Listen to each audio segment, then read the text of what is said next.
Back in episode 56, we talked about ways to level up your curriculum to meet the needs of your students and engage them. But what do you do when that just doesn't cut it anymore? In today's episode, we are joined by Annette Kuperus, who is going to be sharing the behind the scenes on creating your own interactive math resources for your students. Let's get started. Welcome to Solving for the Undefined podcast. I'm your host, Johanna, founder of Miss Kuperus Classroom, the place that equips teachers in creating a healthy math classroom where students can thrive, no matter their academic abilities. But it's not always about the numbers, and that's why I'm here, bringing you the formulas to solve your problems, math and otherwise, plus strategies on cultivating that necessary math mindset. And that's what you can count on. All right, hello. Welcome to a brand new episode of Solving for the Undefined podcast. We have here today Annette with us to talk about creating your own resources for your math classroom. Welcome. Hello, I'm so happy to be here. Will you tell us a little bit about yourself? So my name's Annette Kuperus, and I have been interested in education forever. It was always my goal as a young child to be a teacher in the classroom. You know, when I was young, I was that person that had the chalkboard in the basement and made all my little cousins sit and listen to me while I drew, math problems on the board. I went to school for teaching, and I earned, concentrations in math and science and took all of the classes, earned a master's degree in teaching, and then got into the classroom, which is a whole different ballgame, I felt like. Yep. So then I've been teaching for 10 years after college, or more than 10 years, I think, at this point. I started in high school a little bit, then I moved to fifth grade for 10 years, and now I'm in middle school math. Awesome. That is quite the journey. So you said something about like science and math. So tell us what made you choose math over science? So, I was trying to be as versatile as possible when I was in college. So I tried to take all the courses. I honestly really love science, but math was always my first passion, and science kind of was second. So when I was in fifth grade, we departmentalized a little bit, and I actually was the math and science teacher. Okay. For a while. And now that I'm in middle school, I'm solely just math. But who knows where the journey will end up. Awesome. So today we're kind of talking about like creating your own math resources for your students. What got you interested in creating your own resources? When I got into the classroom, after all of that education, I realized how little engagement textbooks actually had in them. So my first couple of years, it was very by the book, and I tried to utilize the questions that were in the book. I had to teach everything. And then I learned that it probably was not the best way to engage my students and have the experiences in the math classroom be memorable for them, so that they can pair the activities with memorizing all of the things that they had to for math. Mm-hmm. I agree with you. Textbooks do not always, while they look good on paper, literally, they're not always conducive for what students actually need, especially as like times change and students become different, they adapt. Textbooks do not. They're just solid. They don't change unless you get the new version, and then the next year it changes again. So textbooks are not the way to go sometimes. Yeah, I feel the same way. And I also feel like they don't capture the student's attention, which is very hard to do in this day and age. And giving them a textbook and saying, here's a lot of math problems, doesn't capture their attention, and they lose interest very quickly. Yeah, and on top of that too, it's overwhelming with how much is on a single page, like so many words, so many problems, and it's hard to bring their focus to what's actually important. So with that, tell us some of the interactive activities you've created for your students. I started creating activities to engage my students. So honestly, when I started creating activities, I asked my students what they were interested in and like how I could make this a better experience for them, especially those students that, weren't engaged in math at all or thought they weren't good at math, you know? So I tried to create resources that they would be interested in, you know, related to their sports and things like that. One of my favorite activities that I've created is a chain activity where the students solve one chain to get to another chain. And I use the end result as a chain in the classroom as decoration. I've made a rainbow with them. I've made a heart with them. And it seems like silly to decorate with math problems sometimes, but I feel like it's a lasting impression on them. They're like, look what we created. You know, we collaborated and created it. And sometimes that has more impact if the activity, you know, is right in front of them for a Uh-huh. time. Yeah, and I can see too, like if you had like an open house or parent Mhm. teacher conferences, they get to come in and like a kid has their work on the wall, just like they would in maybe like an art class or something. They get to be like, I helped make that. Mhm. And they have ownership over the space that they are in.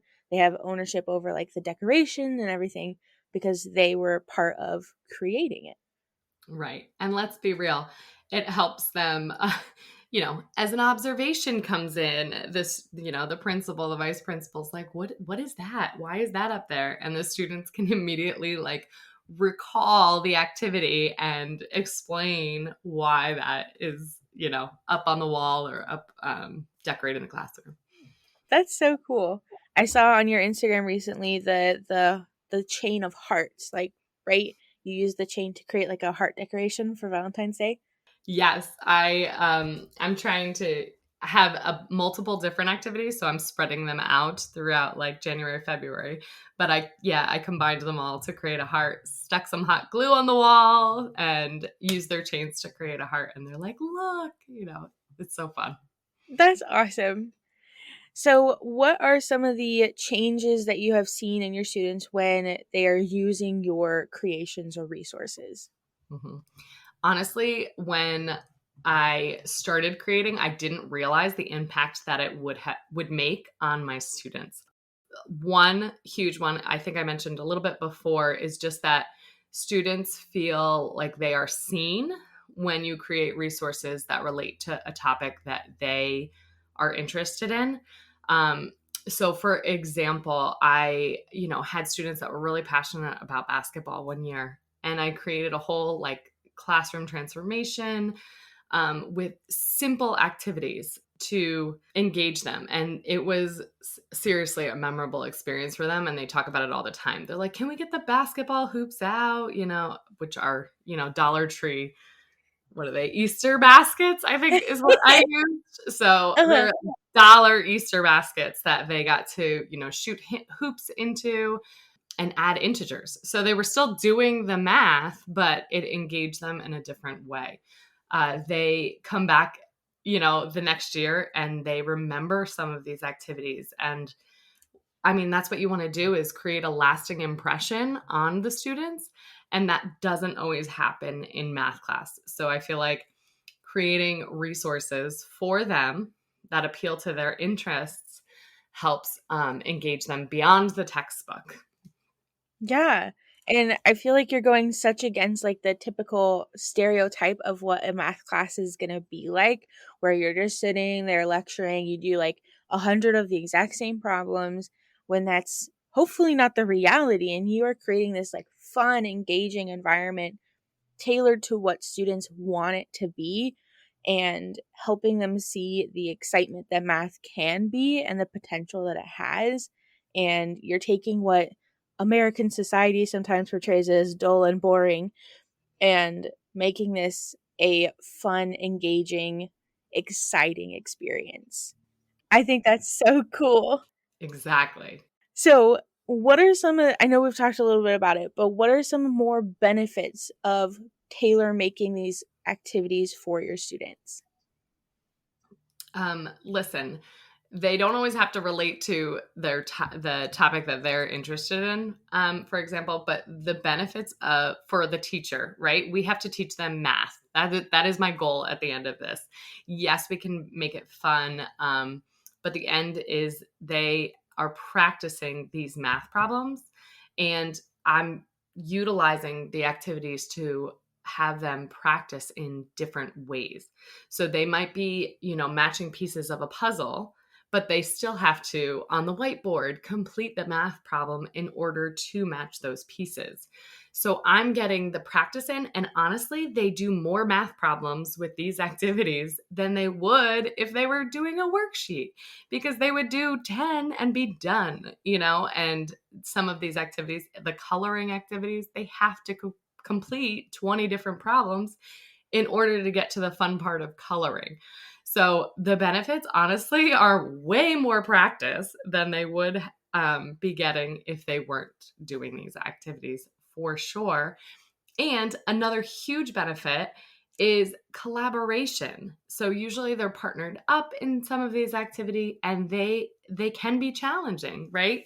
Some of the puzzle pieces are not as easy to put together, right, to complete the whole activity.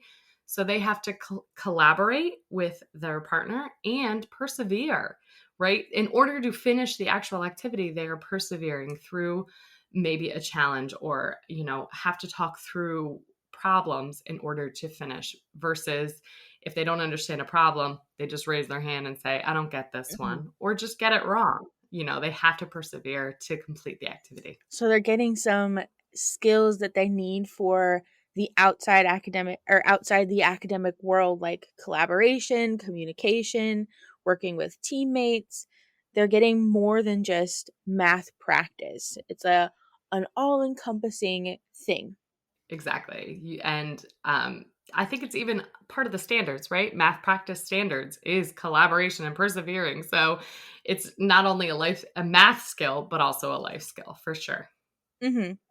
And I think I can't remember if it's from the Building Thinking Classrooms book or another book that I've read recently, but one of the things that he talks about in the book is how when kids are so engrossed in an activity that they don't even notice that time is passing, that is when they get the most benefit out of the practice, out of the understanding, because they are so focused and ingrained in the activity that time just like flies by. And by the end of the class period, they're like, whoa, it's already time to pack up. And that's when long term learning happens. I totally agree. And also when they're leaving the classroom and they're like, I can't wait to come back tomorrow to finish this. It's like, yes, this is a huge win. You know. Yes, that's so cool. I love that. I'm interrupting today's episode to ask you a vital question. Do you have the tools in your classroom for student success? Well, wonder no more, because I have a way for you to check your work. My new guide, 7 Math Teacher Must-Haves for Student Success, has the top 7 items you need in your classroom. From classroom staples to manipulatives that are often missed, this checklist will ensure that your students have a successful school year. Additionally, each item shows the best budget and splurge options. Download the 7 Math Teacher Must-Haves for Student Success after listening to today's episode by going to misskuiper.com/guide. All right, so I know some teachers who are listening might say, like, this is going to be too time consuming to create resources for their students rather than using what their curriculum already has, or maybe something that they bought off Teachers Pay Teachers. What would you say to that? Okay, so there's two things that I probably would say. Yes, sometimes they are time consuming to create. Um, the first time you create something, it takes the longest, right? But after you've created an activity, you can tailor make that for different topics. So that chain activity, for example, that I've used, it took me a minute to create the first one, but now I just use the same template over and over again, and it takes me about 5 minutes to create the next one. So, yes, sometimes they can take a minute to set up the first time, but as you create them, you can use the templates you've already created to make more. And honestly, you can use them year after year. So I might laminate pieces and cut them out, and it might take a little bit of time. But I use them year after year, and I get to utilize them in my classroom over and over again. So they might be time consuming, but the end result is worth it. Hmm. The return on your investment is going to be high. Right, exactly. So, all of the resources that you've created that you share on your Instagram, I love like the creativity of them. They're nothing like I've ever seen before. Like your cubes and your dodecahedrons. How did you come up with that?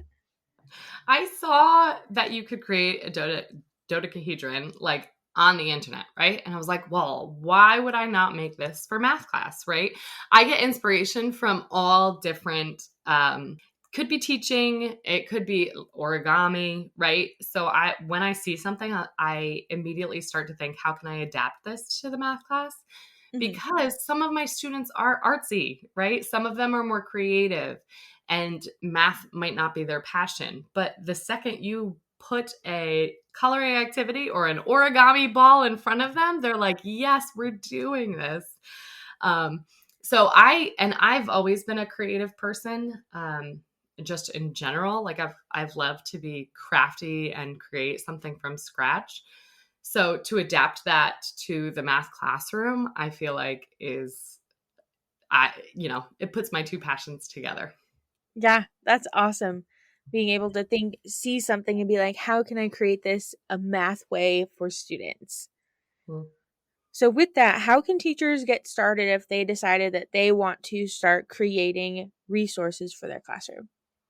The one thing you need is PowerPoint. I create literally everything that I make on PowerPoint. And I believe it's free for teachers. So if you have a teacher email, I think you can download PowerPoint and get started on creating immediately. Then playing around with the tools and understanding PowerPoint.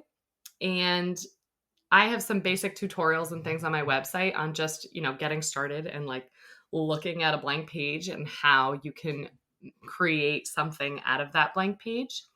And then once you get more comfortable, the possibilities are endless, right? You can get inspiration from anywhere to create your first resource. And I, look on Pinterest and even like have a notes app in my phone. If I see something in like the outside world that I'm like, how can I figure out how to make a math activity out of it? Uh-huh. Um, but honestly, starting just by downloading PowerPoint and, looking at resources to say, okay, how might I build and create that? Those are some good step by steps using just PowerPoint.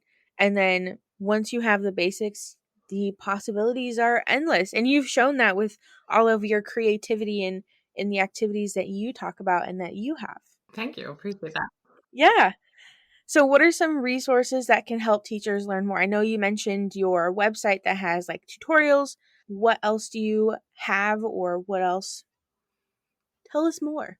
Okay. So yeah, definitely tutorials. I have them on my website. I Googled everything when I was starting to create. If I was like how to make a task card, I went on YouTube and wrote like how to make a task card and things popped up, videos popped up. So really, I mean, Google, big one. Also podcasts like these because they give you inspiration on why it's so important to do these activities and how to engage your students and how to make sure that you are um, giving the students what they need, right? Differentiating instruction. And this is one way that you can differentiate instruction by creating math resources that are going to appeal to your students. Lots of tutorials on yeah, on Google, on YouTube, Instagram to get inspiration, Pinterest, all of the things you can go to learn more about creating resources. Yeah. You said differentiation, and it didn't even click in my brain that how powerful being able to create your own resources can help you differentiate and scaffold and meet all of your students' needs within the classroom. Yeah, there's one puzzle that I create. It's just the first thing that's coming to my mind, but like the outside of the puzzle has questions that don't have answers, right? So for my challenging students, I give them the more challenging puzzle that has lots of different questions that don't have answers so that it makes it harder to create the puzzle. But then I also have a modified version. So I print them both out at the same time. And the modified version doesn't have those exterior, questions that don't have answers. All of the questions do.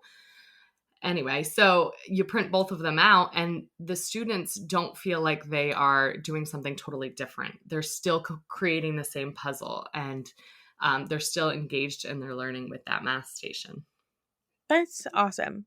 I love being able to have differentiation available when it doesn't take a whole lot extra work. Because all you did was take the original puzzle that you had, take out problems from the outside, and boom, you have a differentiated activity that didn't take you more than maybe 30 seconds to just erase those problems. Exactly. Make it easier for yourself. Work smarter, not harder. Yes, exactly. So, as we kind of wrap this up, is there anything that you want to say about creating resources for your classroom that we haven't had a chance to talk about yet? Do it. No, really though, you start small. Start with one activity. See what a difference it makes in your classroom. If it makes a difference, do it again. Do it again. I get tons of student input about what they like and what they didn't like. So survey your students. Sometimes they're like, I didn't love that maze, but this activity, yes, game changer. Can we do it again? So survey those students and see what is interesting to them. And that's when you're going to capture their attention. But start small. Start with one review activity. See what a difference it makes. And then you can choose to continue creating or say, forget it, it's not for me, which I know will not be the case. Yes, exactly. It will not be. So, where can people find you on, where can they find you? Okay, so I'm on Instagram at CountOnCoop, Kupe.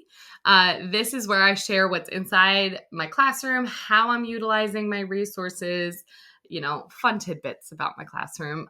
You can also find me at countoncoop.com, and this is where I have tutorials about creating math resources. Also, you can start by using the free template I have. So you can create your first matching activity. That would be perfect to get yourself started and see what a difference it's going to make in your classroom. And also I have some editable monthly coloring templates. So if your students are engaged in coloring, you can hop on my website and you can find those there. Awesome. I'm excited for people to have those resources available because I know templates can be such a powerful tool to kind of help you get started, get your feet wet, get the start small, and then be able to build on it from there. So thank you for having those available for our listeners. All right, the final question that I ask in every interview, and probably one of my favorite questions I will ever ask, is what is your favorite math-related joke or pun? All right, so this is tricky because there's so many good ones. I feel like all on the teacher tees and things like that. Uh-huh. But I thought about it and I said, well, I think it is why was the math book so sad? Why? Because it had so many problems. Oh no! I like that. That is fabulous. Thank you so much for being here today and sharing your expertise on creating and tailoring creations and activities for your students in the classroom. Thank you for having me. I'm so excited to see what your listeners are going to create and what a difference it's going to make in their classroom. Yes, and when you create things, because I know you will, go ahead and tag us on Instagram at CountOnCoop and at Miss Kuper. We'd love to see what you've created. Yes. All right. Have a wonderful day.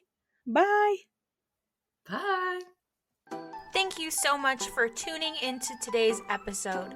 To find all the links and resources to things talked about in this episode, head on over to MissKupersClassroom.com and click on podcast.